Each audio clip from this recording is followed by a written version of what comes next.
जय माता दी सबैलाई, जय माता दी सबको।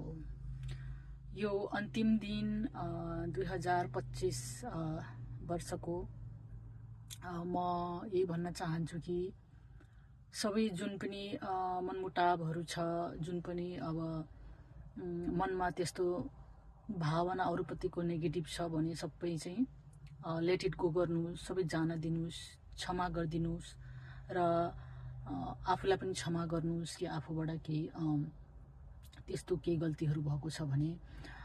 किनभने हामीले जिन्दगीमा मनमा यति त्यो नकारात्मकहरू भावनाहरू, बदलाको भावनाहरू लिएर राखेको हुन्छौँ होइन। त्यो धेरै मनमा त्यसरी एकमुष्ट बनाएर राख्दा चाहिँ नेगेटिभिटीहरू धेरै भयो भने चाहिँ हामी जिन्दगीमा त्यो नेगेटिभ एनर्जीहरू उत्पादन गर्छौँ। यानि तपाईको औरा हुन्छ, तपाईको एउटा ऊर्जा हुन्छ नि, त्यो पनि नेगेटिभ हुन जान्छ र यस कारणले कति कुराहरूमा तपाईको रुकावट आउँछ हैन, अगाडि बढ्न सकिदैन।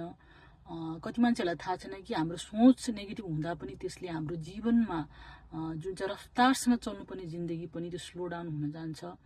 किनभने ब्रह्माण्डले तपाईको सबै भाइब्रेसन एनर्जीहरू पढ्न सक्छ कि त्यो बोल्नै पर्दैन। तपाईको ऊर्जा अहिले कस्तो चाहिँ चलिरहेछ हैन, तपाईको सोच के छ भने ब्रह्माण्डले एक एक तरङ्गहरू चाहिँ महसुस गर्न सक्छ। त्यसो भएर मैले के भनेको छैन, मैले के बोलेको छैन भनेर त्यो झुट बोल्नै पर्दैन हैन।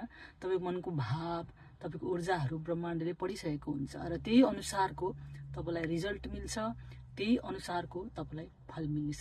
त्यही भएर सोच्नुहोस् कि तपाईँ कस्तो ऊर्जामा जिउन चाहनुहुन्छ र तपाईँ कस्तो प्रकारको जिन्दगी चाहनुहुन्छ, तपाईँ को हातमै छ र तपाईले यो डिसाइड गर्न सक्नुहुन्छ। ल सबैलाई नयाँ सालको धेरै धेरै शुभकामना र अब केही क्षणमा आधा दिनमा नै हाम्रो अब नयाँ साल सुरु हुनेछ। यही छोटो मेसेजको लागि जय माता दी।